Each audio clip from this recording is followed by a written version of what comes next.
हाँ जी, गुरु वंदना से शुरू करते हैं। तो सीमा जी तो दिख नहीं रही, चलो मैं शुरू करता हूँ।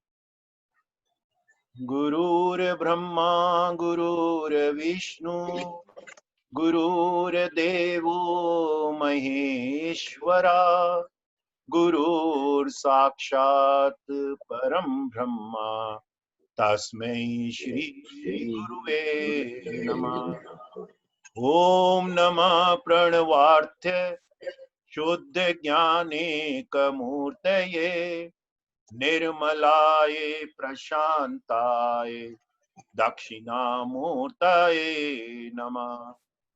ईश्वरो गुरुरात्मेति मूर्ति भेद विभागिने व्योमवत्याप्त देहाय दक्षिणामूर्तये नमः। ओम त्र्यंबकं यजामहे सुगंधिं पुष्टिवर्धनम् उर्वारुकमिव बन्धनान् मृत्युर्मोक्षेयमामृतात्। ओम श्री गुरुभ्यो नमः।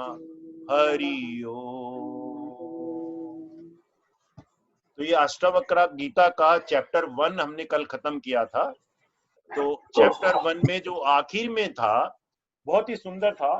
चैप्टर 1 में आखिर में जो था ये था कि किसी को गुरु मानो तो उसके लिए एक तो सबसे बड़ा आदर सत्कार होना चाहिए, रिवरेंस होना चाहिए। जब वहां आदर सत्कार होता है तो लगता है कि डिस्टेंस है, तो उस डिस्टेंस को दूर करने के लिए क्या प्यार भी होना चाहिए। तो आदर सत्कार के साथ में a devotee should love his guru and he should feel connectedness, he should feel उसके साथ क्लोजनेस। तो ये तीन चीजें जरूरी है, और तीन चीजें होने के बावजूद भी आप गुरु को आदर सत्कार के हाथ जुड़ जाते हैं, अपना भी समर्पण हो जाता है। तो राजा जनक इतने बड़े राजा और ज्ञानी थे काफी ज्यादा, तो वो संबोधन करते हैं अष्टावक्र को, हे प्रभु, हे प्रभु बोलते हैं, हे प्रभु मुझे ज्ञान दीजिए। किस चीज का ज्ञान दीजिए? कि मेरे को फ्रीडम हो जाए, मैं बंधा बंधा फील कर रहा हूं, उससे फ्रीडम हो जाए, मेरे को मुक्ति मिल जाए, मेरे को वैराग्य मिल जाए। अब इसमें फ्रीडम की बात आई है सबसे पहले। अब फ्रीडम किससे मिले? फ्रीडम राजा जनक, इतना बड़ा राजा, इतने बड़ी उसके पास में सारी संपत्ति, सारा देश, नौकर चाकर सब कुछ, वो कह रहा है मेरे को फ्रीडम मिल जाए। वो किस बंधन में बंधा हुआ है? वो किस बंधन में बंधा हुआ है? लोग तो पहचान ही नहीं पाते, लोग तो सोते रहते हैं। वो लोग क्या कहते रहते हैं? मेरा पुत्र, मेरी, वही अगेन में अहंकार में घूमते रहते हैं, मेरा ओहदा, मेरी मनी, मेरा शरीर, इतना बड़ा शरीर, उसी में ये बंधन है, ये विषयों का बंधन है। वो आदमी जो है इनमें फंसा रहता है। वो कहते हैं वो कुएं के मेंढक के बराबर है, वो कुएं के मेंढक के बराबर में है। तो आदमी ये इसी बंधन में फंसा रहता है, उसको पता ही नहीं कि फ्रीडम किसके लिए चाहिए। फ्रीडम हिंदी किताब में बहुत बढ़िया बोला है कि पुरुषार्थ तो करना ही है, पुरुषार्थ तो करना ही है। पुरुषार्थ करने के लिए चार चीजें बताई है उन्होंने, शुरू से हम लोगों ने सुना हुआ है, धर्म, अर्थ, काम और मोक्ष। पैसा जरूरी है। गुरुजी कहते हैं तुम सेवा करोगे, बिना पैसे के सेवा कैसे करोगे?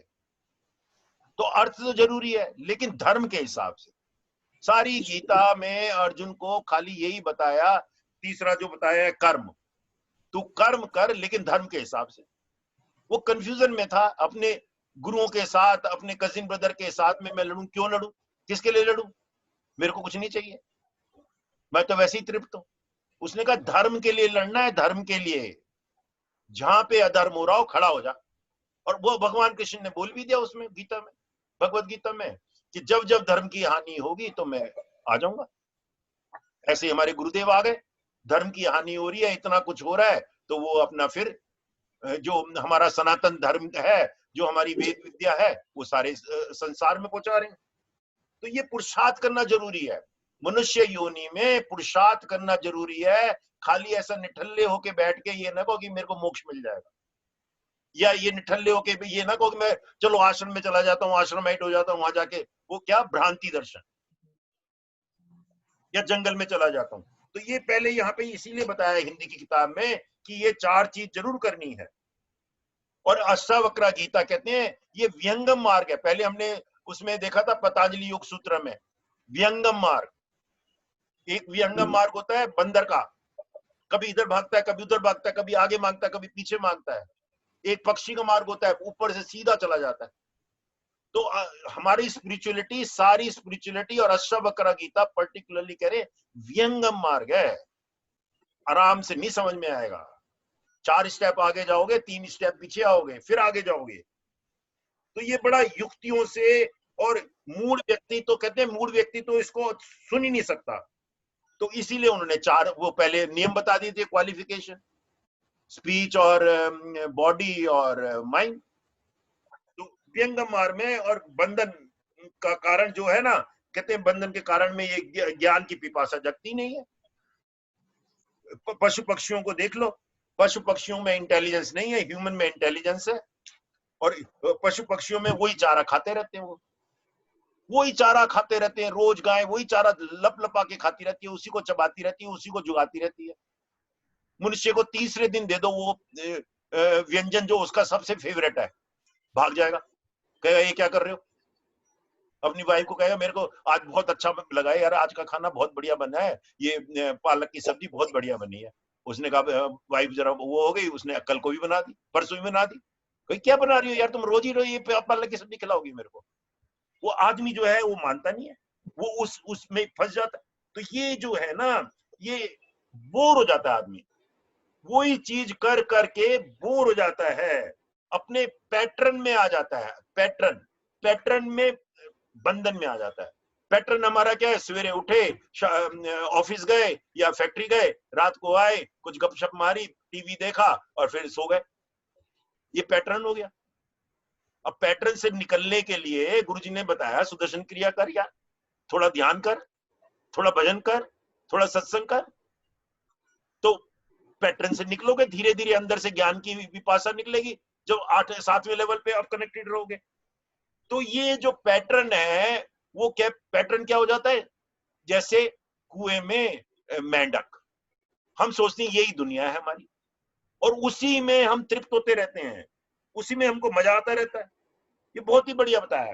कहते एक बंदा था, वो बंदा क्या, उन्होंने बताया कि पूरी एग्जाम्पल, गुरुजी ऐसे तो बोलते नहीं है, काल्पनिक एग्जाम्पल नहीं बोलते। गुरुजी ने बोला कि एक ऋषिकेश के एक संत थे, नाम था प्रज्ञानंद जी। कहते हैं इलाहाबाद में अपने मित्र के घर ठहरते थे।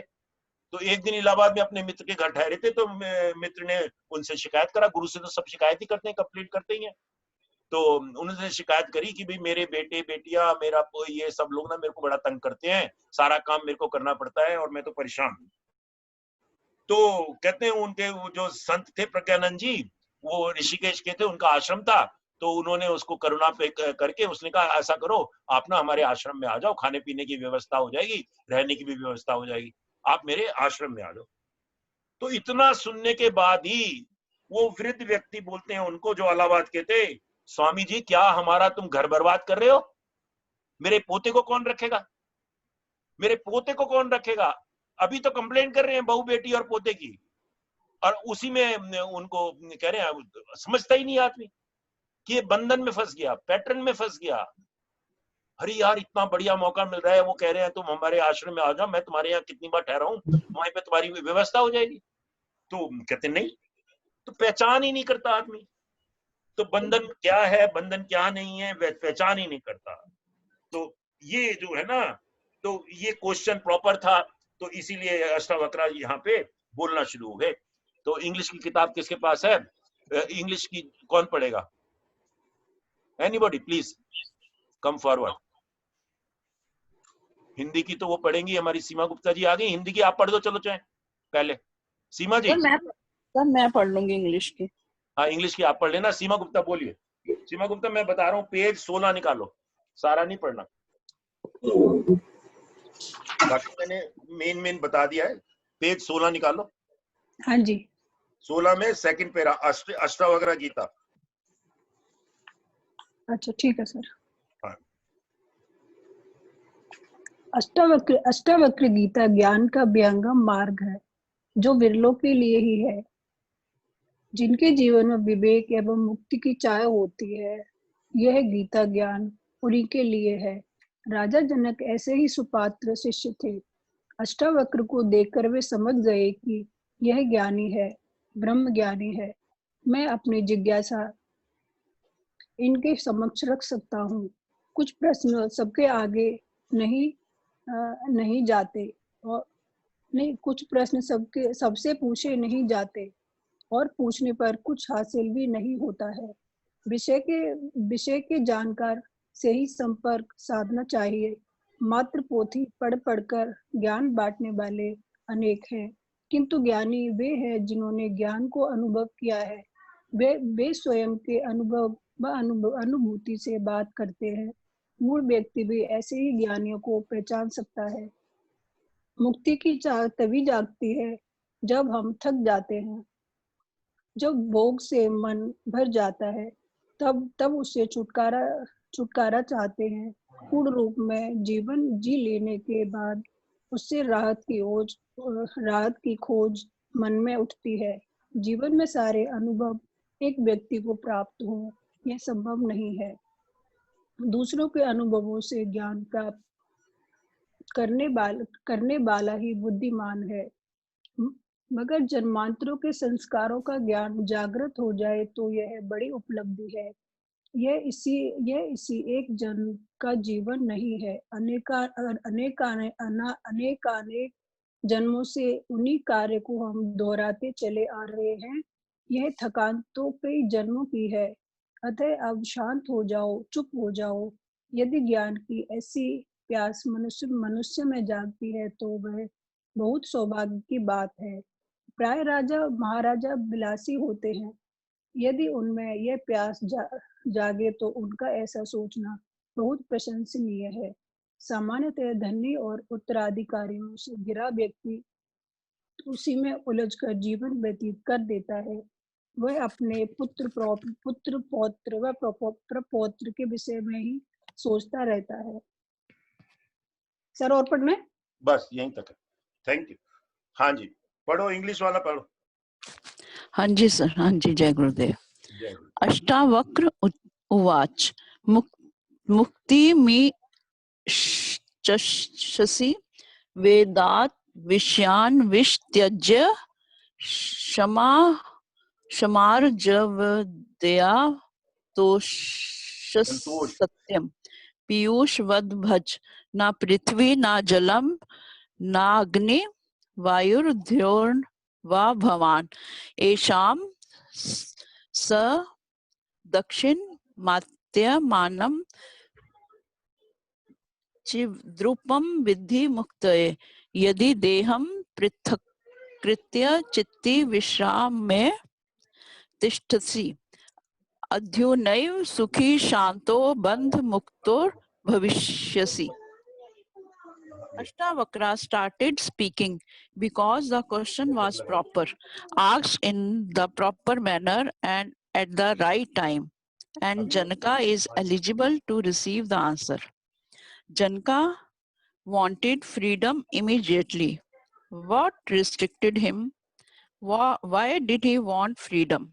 He was living like anybody else, but everyone did not seem to want freedom. Why did this man want freedom? Have you ever thought about what makes you want freedom?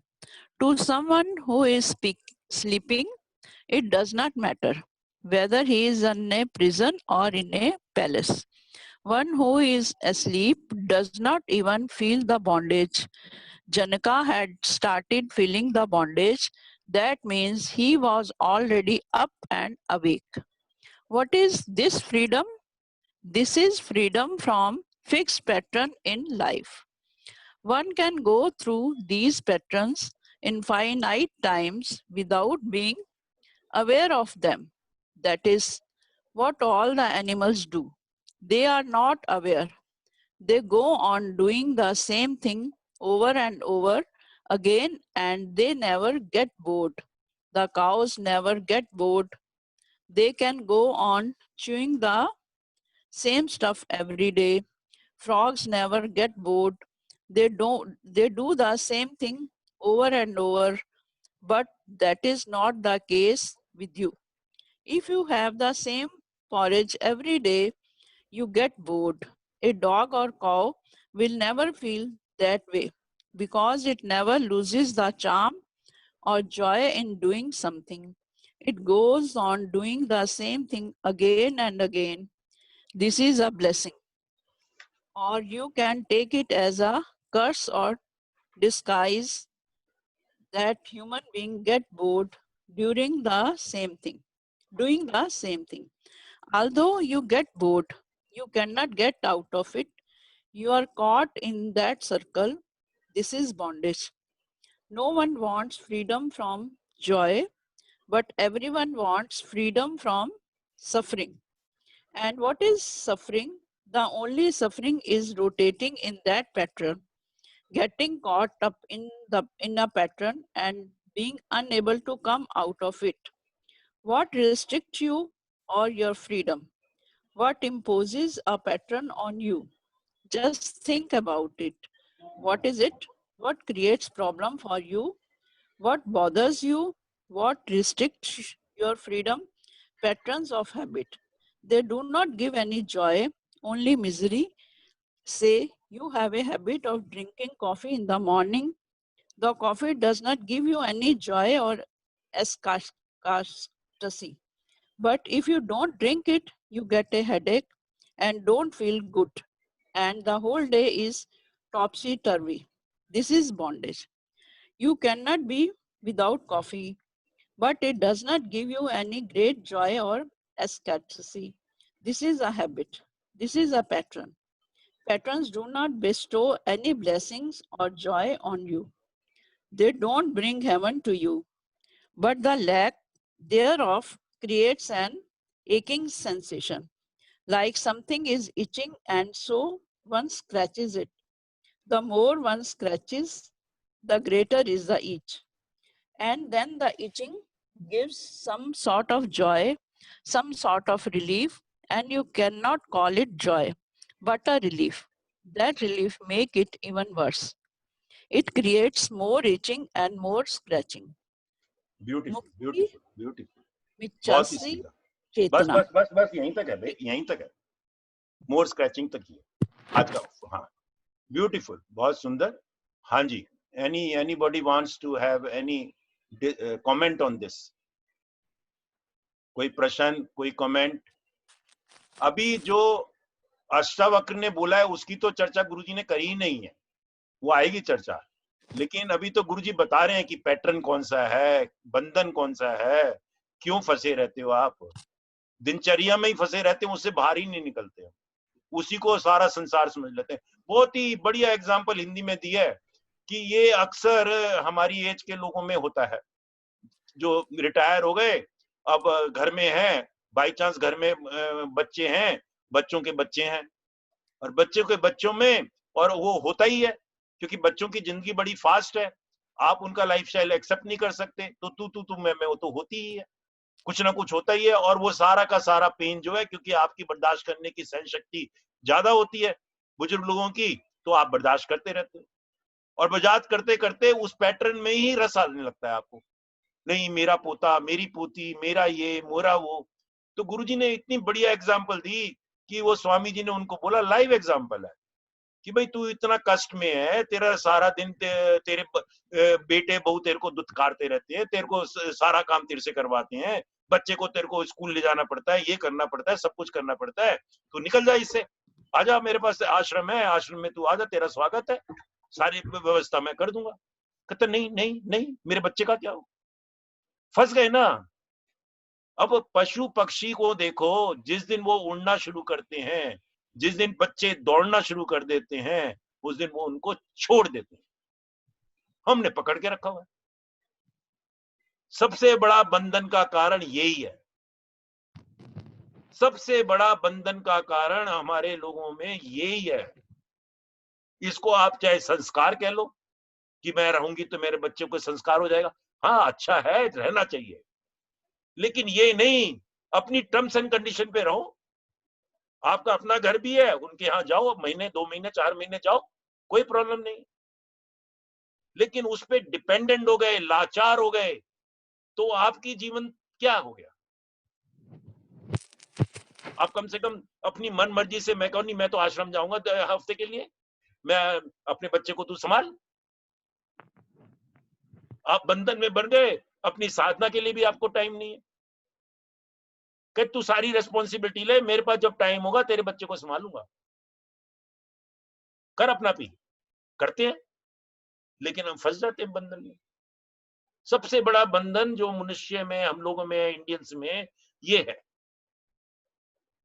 और उसी में फंसे रहते हैं बस। कुछ टाइम नहीं, कुछ नहीं हमारे पास। उसकी गाली भी सुनते रहेंगे, बच्चे की गाली खैर लगती नहीं है माँ बाप को, कोई बात नहीं, उसके ताने भी सुनते रहेंगे नहीं, और आते ही वो कहेगा, बहू कहेगी नहीं आज तो मम्मी जी बस बोलती रहेंगी, मम्मी जी आज ना हमारी रात को पार्टी है, जरा आप इनको सुला देना। आप रात को 12 बजे तक जाग रही हो, उनकी पार्टी आ रही। तो ये बंधन है, समझो समझो बंधन क्या है। ये तो मैंने एक एग्जांपल दी क्योंकि गुरुजी ने वो एग्जांपल दी। बोलिए एनीबॉडी।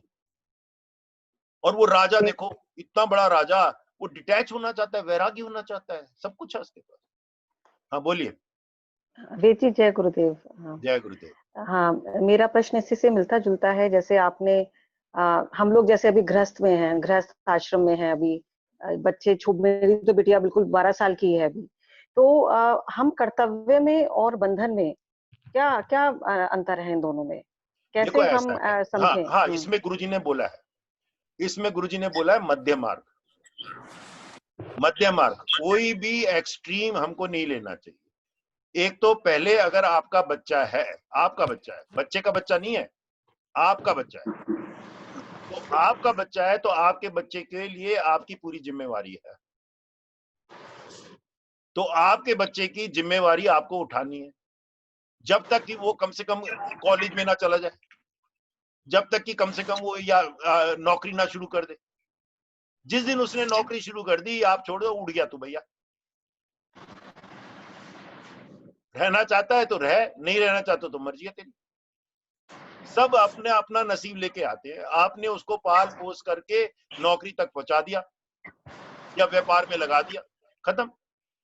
चाबी दे दो बहू को, खत्म। तो ये बंधन में ही फंसे रहते हैं बच्चे के, उसके फिर उसके बच्चे, ज्यादा आपने शादी कर दी, खत्म बात। हाँ जी, कुछ मिला आंसर? जी जय गुरुदेव वेद जी। हाँ जय गुरुदेव। मैं सुमन बोल रही हूँ। मेरा एक प्रश्न है, रात भर से घुमड़ रहा है तो मैंने सोचा शिव इसको शेयर कर लूं आप लोगों से। जी मैं ये कहना चाह रही थी, हम बोलते हैं मोक्ष है ना, जन्म जी मरण, जन्म मृत्यु से, बंधन से मुक्ति। जी तो जो हम बात कर रहे हैं कि भी पैटर्न में, तो जब हम कहते यही है कि जब मोक्ष मिल जाता है तो आप अपनी इच्छा से जन्म लेना चाहे जन्म ले, है ना, या हाँ जी वहीं धाम में जहां भी आप रहना चाहते हैं वहां रहे, ऐसा जो भी है। हाँ जी। मुझे ज्यादा इसके बारे में ज्ञान नहीं है। राइट तो राइट। उसमें जी, तो उसमें मैं ये कहती, क्या जब हम मान लो हमें मोक्ष मिल गया और मोक्ष के बाद हम जन्म लेते हैं, तो क्या तब ये पैटर्न शब्द नहीं आएगा उसमें, जो ये हम ऐसा पैटर्न है, देख रहे हैं? जी हाँ जी एक मिनट, ये जय ऐसा है गुरुदेव। जैसे गुरुजी आए हैं। जी अब चलो कई कई स्टोरीज हैं, गुरुजी ने कभी बताया पता नहीं कितने 250 साल बाद आए हैं, क्या आए हैं, वट एवर इट इज। तो गुरुजी आए हैं। मैं गुरुजी की स्टोरी बताता हूँ। हाँ हाँ तो गुरुजी का जन्म हुआ है पापानाशन। पापानाशन एक छोटा सा गांव है तमिलनाडु में, इंटीरियर में, बहुत छोटा गांव है। मेरा तमिलनाडु में मैं इंचार्ज था टेलीकॉम में, तो मेरी पोस्टिंग हुई थी, तो मैं कई बार गया उनके घर जन्म स्थान पे। तो उनका वो माँ जी का घर है, उनकी नानी का घर है। तो वो तमिलनाडु में तो ऐसा ब्राह्मण परिवार में होता है कि पहला बच्चा जो है ना वो मायके उसमें होता है, मायके में होता है। मायके में, जी जी। हाँ, तो गुरुजी का वहां जन्म हुआ। पापानाशन जगह का नाम क्या है? पापानाशन। पापनाश पुराना होगा। घर है, पुराना घर है, जी पुराना। जब हम गए थे पहली बार 2005 में गया था मैं पहली बार, तो 2005 में तो बिल्कुल पुराना ही था, ज्यादा रिनोवेशन हुआ नहीं था। अब तो पूरा रिनोवेशन होके वहां पे वैधशाला चलाते हैं, वो बच्चों का स्कूल लगा दिया। तो वहां पे पुराना टाइप का ही पैटर्न था, थोड़ा बहुत सफेदी फेदी कर रखी थी। जिस रूम में गुरुजी पैदा हुए थे, घर में पैदा हुए थे, उस रूम में जाके उनकी गुरुजी की फोटो रखी हुई थी, धूप बत्ती चलती थी, वहां बैठ जाओ। उस दिन भी 2005 की बात है, आधा घंटा कहाँ गया पता ही नहीं लगता, कितनी एनर्जी थी।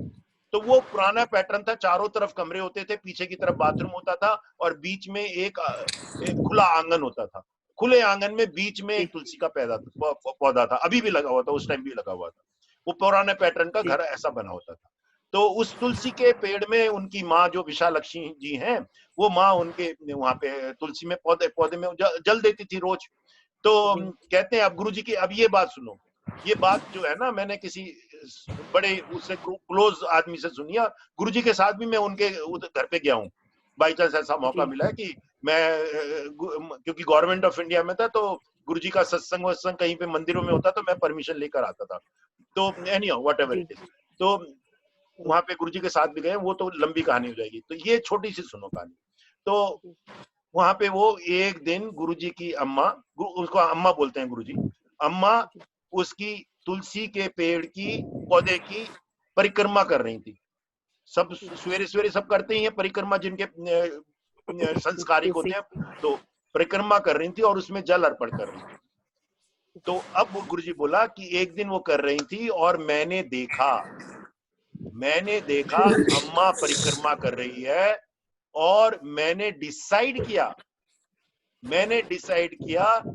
कि मैं अम्मा के गर्भ से ही पैदा होऊंगा। मैंने डिसाइड किया कि मैं अम्मा के गर्भ से ही पैदा होऊंगा। समझ रहे हो ना अद्भुत बात? हाँ जी, जी जी जी। तो ऊपर से देखा, ये है एनलाइटन मास्टर। हाँ। अम्मा का देहांत, और सुन लो दूसरी कहानी। अम्मा का देहांत हुआ और अम्मा ने प्रेयर करी थी, अम्मा ने नहीं बल्कि दादा ने प्रेयर करी थी, अम्मा के माँ ने, कि अम्मा पैदा हो तो उनका नाम विशालक्षी रखा है।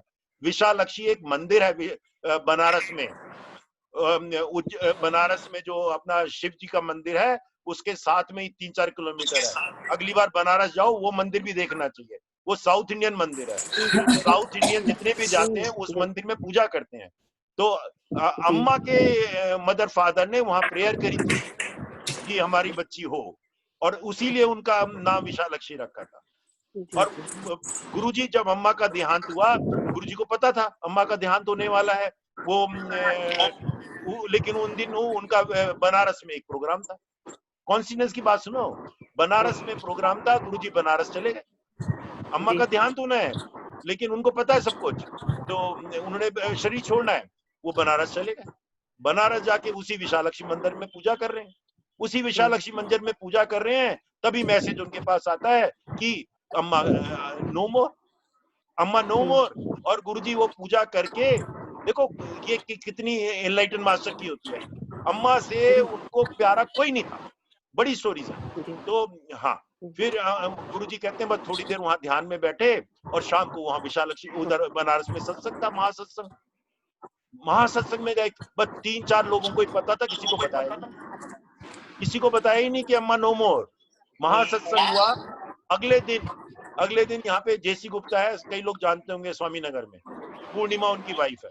तो पूर्णिमा का इन्होंने फार्म हाउस बनाया गुड़गांव में, और फार्म हाउस में बड़ा मकान बनाया, और उन्होंने डिवोटी थे, उनके यहाँ सत्संग था, फार्म हाउस का इनॉग्रेशन। अगले दिन बनारस से गुरुजी वहां पे आए, और कॉन्सिडेंस देखो, पूर्णिमा की मदर की भी डेथ हो गई, और पूर्णिमा समझ में कि मैं सत्संग करूं ना करूं। फिर किसी ने बताया देखो गुरुजी आ रहे हैं, उनसे पूछ लेना। फिर उन्होंने गुरुजी की पता कि गुरुजी की अम्मा की भी डेथ हो गई। फिर वो सत्संग करके, फिर उन्होंने उनकी अस्थियां मंगाई, सब कुछ किया, और हरिद्वार में, गंगा में, और कई जगह उन्होंने प्रभावित करी, गुरुजी ने खुद करी प्रभावित। तो what I am trying to say, ये है एनलाइटन मास्टर। धन्यवाद, धन्यवाद। बहुत ही बढ़िया सर। मैं बोलना चाहती हूँ सर कुछ, सरिता मित्तल सर। हाँ जी, बोलिए सरिता जी। सर एक तो जो आपने बोला था कि जैसे बच्चे जो है गाली देते रहते हैं, पेरेंट्स जो है फिर भी साथ में रहते हैं, उनको लगती नहीं है। तो एक संवेदनशीलता के लिए सर ये जो तुलसीदास की स्टोरी थी ना, कि जो तुलसीदास जब अपनी उनकी वाइफ मायके गई थी, तो फिर वो जो है उस पर सांप को रस्सी समझ के, तो उनको उनकी जो है एक ही चोट ने जो है उन्हें परिवर्तन कर दिया था कि वो हार्ड मास के पुतले के लिए, और तुम इतनी दूर भाग आए और इतनी बाढ़ आई हुई थी जंगल में। तो वो संवेदनशीलता तो मनुष्य में उस हद तक की होनी चाहिए कि एक ही चोट संसार की पड़े और उससे वो जीवन उसका परिवर्तन हो जाए। और दूसरा सर ये कि ये जो मोक्ष की जो जहां तक बात है, तो ये जो बुद्ध पुरुषों की जो स्टोरीज होती हैं वो तो इस तरीके से अवतरित होते हैं दुनिया में कुछ ना कुछ करके और देखे जाते हैं लोगों को। लेकिन मोक्ष एक इंसान जो घर बैठा है, एक इंसान संसारिक मनुष्य है, उसके लिए मोक्ष तभी हो जाता है जब उसकी इच्छाओं का विलय परम में हो जाता है। बस इच्छाओं का जहाँ हमारा विलय हुआ और वहीं पर हम मोक्ष की स्थिति में ही जीते हैं। बहुत बढ़िया, बहुत सुंदर, बहुत सुंदर। वो एक भजन है ना कि लताओं में भी उसी को देखा, पुष्प में भी उसी को देखा, नदी में भी उसी को देखा, सब जगह उसी को देखा, तो वही मोक्ष है। वही है सर कि जैसे अब गृहस्थ में रहते हुए में जो है हम किस तरीके से दुख से जो है मुक्त हो सकते हैं, तो दुख से मुक्ति भी यही होता है ना कि संसार में जो दुख का एक्सपीरियंस और सुख का एक्सपीरियंस, दोनों का एक्सपीरियंस का निचोड़ आपको एक ही दिखाई दे गया, तो आप उसी टाइम मुक्त हो जाते हैं सर। बहुत सुंदर, बहुत बढ़िया। वो तो है ही ना, मोक्ष का मतलब संभाव, संभाव। बहुत सुंदर, बहुत बढ़िया, बहुत ही बढ़िया सरिता, बहुत बढ़िया, बहुत सुंदर, ब्यूटीफुल, ब्यूटीफुल। हाँ चलो, टाइम हो गया। एनीबॉडी वांट्स टू आस्क और शेयर एनी एक्सपीरियंस? लास्ट, चलो गुड। 11 बारी सब लोग बोलेंगे। अभी ध्यान आया मुझे, बोलिए। जैसे कि अभी मैम कह रही थी कि भी ऐसे होता है मोक्ष मतलब जीवन में रहते हुए। 25 दिसंबर की बात है 1995 की। मम्मा मेरी जो है एक्सपायर हुई, मुझे पता है कि वो एक्सपायर हुई। यहाँ पर मैं कल्चरल सेक्रेटरी थी और यहाँ पर हमने आयोजन कर रखा था, एमपीज वगैरह आ रहे थे, तो हम ऐसा नहीं कर सकते कि हम उसका फंक्शन को रोक दें। हाँ, है ना। और किसी को नहीं पता था कि माँ मेरी जा चुकी हैं। जी जी। और फिर मैं पूरे स्टेज में एक बार भी शो नहीं होने दिया कि मम्मी बहुत ब्यूटीफुल, बहुत ही सुंदर। मुझे अभी मैम जब बता रहे थे वो याद आ रहा है कि सच में पता नहीं क्या है, पूरे टाइम पे जब खत्म हो गया फंक्शन पूरा रात के 12 बहुत बजे सुंदर, तक, बहुत बढ़िया, बहुत बढ़िया। अगले दिन देखो दोनों चीजें इसमें, दोनों चीजें हैं। एक तो है कि आपने मजबूरी में करा, एक चीज है नहीं भाई मेरे को ये करना ही है, संभाव में। हाँ, धर्म उसको कह लो, मैं ही थी स्टेज पर तो धर्म मेरा था कि मैं उसको करूं, कौन करेगा वाला हिसाब। बहुत सुंदर, बहुत सुंदर। जय गुरुदेव। 11 बारी बोलेंगे। सत्यम परम धीमहि, सत्यम परम धीमहि, सत्यम परम धीमहि, सत्यम परम धीमहि, सत्यम परम धीमहि, सत्यम परम धीमहि, सत्यम परम धीमहि, सत्यम परम धीमहि, सत्यम परम धीमहि, सत्यम परम धीमहि, सत्यम परम धीमहि। लोकाना समस्ता सुखिनो भवन्तु। ओम शांति शांति शांति। जय गुरुदेव, जय गुरुदेव।